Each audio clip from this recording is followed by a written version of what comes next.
further. When they had finished, Tricky took a walk round the shining bowls, licking casually inside one or two of them. Next day, an extra bowl was put out for him, and I was pleased to see him jostling his way towards it. Now, what happened was that when he saw all the dogs eating, he stood there quietly, and when those dogs ran out into the garden, he then slowly stood up from the place where his box was laid. He came, he sniffed in the bowls, and then he licked a few bowls. So doctor was observing this, and he understood that from tomorrow something to eat can be given to Tricky also. And next day they put an extra bowl for Tricky, and he came towards the bowl. From then on, his progress was rapid. He had no medicinal treatment of any kind, but all day he ran about with the dogs, joining in their friendly scrimmages. He discovered the joys of being bowled over, tramped on, and squashed every few minutes. He became an accepted member of the gang, an unlikely, silky little object among the shaggy crew, fighting like a tiger for his share at mealtimes and hunting rats in the old hen house at night. He had never had such a time in his life. Now, this is a very important paragraph because it leads us to answer a lot of questions that the narrator has asked in between the chapter and also at the beginning of the chapter, and the question which I had asked, the difference between pampering and taking care of. So over here the narrator is saying that after that day, 2 दिन तक जब उन्होंने उसको सिर्फ और सिर्फ पानी दिया और कुछ भी खाने के लिए नहीं दिया, तीसरे चौथे दिन से जैसे जैसे वो थोड़ा सा उसके अंदर इम्प्रूवमेंट आने लगा तो उसने खाना खाना भी शुरू किया और बाकी डॉग्स के साथ इंजॉय करना भी शुरू किया. उनकी जो डिफरेंट एक्टिविटीज़ होती थी उन सब में वो इक्वली पार्टिसिपेट करता था. और जैसे किसी भी गैंग में न्यू मेंबर जब एंट्री करता है तो उसको बहुत डिफ़िकल्टी होती है, राइट, क्योंकि सब लोग उसको एक्सेप्ट नहीं करते हैं. तो same was the case with him. सब इस छोटे से क्यूट से सिल्की पपी को बहुत ही अनलाइकली और अनइंटरेस्टिंग टाइप का ट्रीट करते थे, but he never deterred from getting and becoming a part of their gang. वो उनके साथ खेलता था, रोल करता था, खाने के लिए झगड़ता था, क्योंकि वो सब उससे बहुत बड़े बड़े डॉग्स थे और ये बहुत छोटा क्यूट लिटिल पपी था, पेट था क्योंकि. तो और उसके बाद रात में सबके साथ मिल के हेन हाउस में जाके रैट हंटिंग करते थे ये लोग.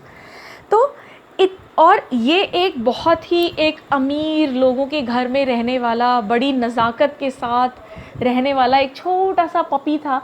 और वो सब एकदम फ्री स्टाइल, बिना उसके किसी उतने पैम्परिंग के रहने वाले और शैगी से डॉग्स थे. And one most important thing is कि एक्चुअली जो डॉग्स की डाइट होती है जो उसके ब्रीड के अकॉर्डिंग सूटेबल थी, वो डाइट उसको वहाँ मिलने लगी. और साथ ही साथ जो फिज़िकल एक्टिविटी मिसेस पम्फ्रे ने उसकी बिल्कुल बंद कर रखी थी, ये सोचकर हाय बेचारा थक ना जाए, उसको धूप लग जाएगी, उसे कमज़ोर फील हो रहा होगा इसलिए वो नहीं जा रहा. जितने भी उनके रॉन्ग नोशंस थे, इन्हीं सब रीजंस की वजह से ट्रिकी की तबीयत ख़राब हुई थी, क्योंकि उन्होंने ट्रिकी की ब्रीड के अकॉर्डिंग उसका डाइट और एक्सरसाइज चार्ट फॉलो नहीं किया था. So gradually he started showing a lot of drastic improvement. All the while, Mrs. Pumphrey hovered anxiously in the background, ringing a dozen times a day for the latest bulletins. I dodged the questions about whether his cushions were being turned regularly or his correct coat worn according to the weather.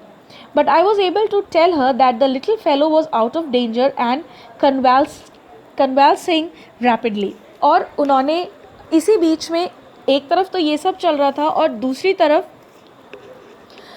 Mrs Pomfrey के endless calls, एक दिन में इतने सारे calls वो करती थी उसके वेलबींग को पता करने के लिए और ये जानने के लिए कि उसने वेदर के हिसाब से परफेक्ट कोट पहना है कि नहीं, उसके कुशन्स टर्न करे कि नहीं, उसने आज कौन से टॉयज़ के साथ खेला, and all sorts of irrelevant question this lady used to ask. So the doctor decided to dodge most of her calls, and he only and only told her one thing, which was that the little fellow was out of danger and that he was recovering well. The word convalescing seemed to do something with Mrs. Pumphrey. She started to bring around fresh eggs, 2 dozens at a time, to build up Tricky's strength. For a happy period, my partners and I had 2 eggs each for breakfast, but when the bottles of wine began to arrive, the real possibilities of the situation began to dawn on the household. Now, Mrs. Pumphrey को अभी भी कोई idea नहीं था that what wrong is she doing with the dog and how much danger she can put the dog into. तो what she started doing, मतलब he saying कि हद तो तब हो गई जब मिसेस पम्फ्रे ने 2 डज़न एग डेली ट्रिकी के लिए भेजना शुरू कर दिया कि ऐसा ना हो वो घर से दूर, उसकी देखभाल करने वाला वहाँ कोई नहीं है, पर्सनल अटेंशन देने वाला कोई नहीं है, ऐसा ना हो वो वहाँ कमज़ोर हो गया हो. और हद तो तब हो गई, लाइन और लिमिट्स तो तब क्रॉस हो गई जब वाइन की बॉटल्स भी आने लगी. सो the doctor and his friends and colleagues at the clinic had a wonderful time for 15 days when Tricky was there in their clinic. It was to enrich Tricky's blood. Lunch became a ceremonial occasion with 2 glasses of wine before and several during the meal. और wine भेजने का reason क्या था कि tricky का blood अच्छा हो जाए. लेकिन हुआ क्या कि वहाँ पर जितने भी लोग थे क्लिनिक में, उन्होंने इन सब चीज़ों का बड़ा मज़ा उठाया, बड़ा फ़ायदा उठाया और खूब इन्जॉय किया.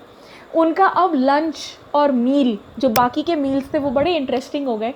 वो 2 ग्लासेस मील के पहले पीते थे, लंच के पहले लेते थे, और बाकी के वाइन वो लंच के साथ साथ डिफरेंट मील टाइम्स पर कंज्यूम करते थे. So I'll stop here for today, and I would like you to find out the meanings to the difficult words like trammed, shaggy, hovered, scrimmages, squashed, jostling. Write these words in your practice copy. Now you must have got the book list, और book list में ये mentioned है कि English की 2 copy और 1 register बनेगा. Register thick होगा, copy thin होगी, और उस रजिस्टर में आप चैप्टर का नाम प्रॉपरली लिख के सारे डिफ़िकल्ट वर्ड्स कॉपी करेंगे, उनका मीनिंग लिखेंगे, and you will make sentences from them. And you are not sending homework in the group. This is very wrong and bad. I want you people to send the homework regularly in the group. So that's all for today. Thank you and have a nice day.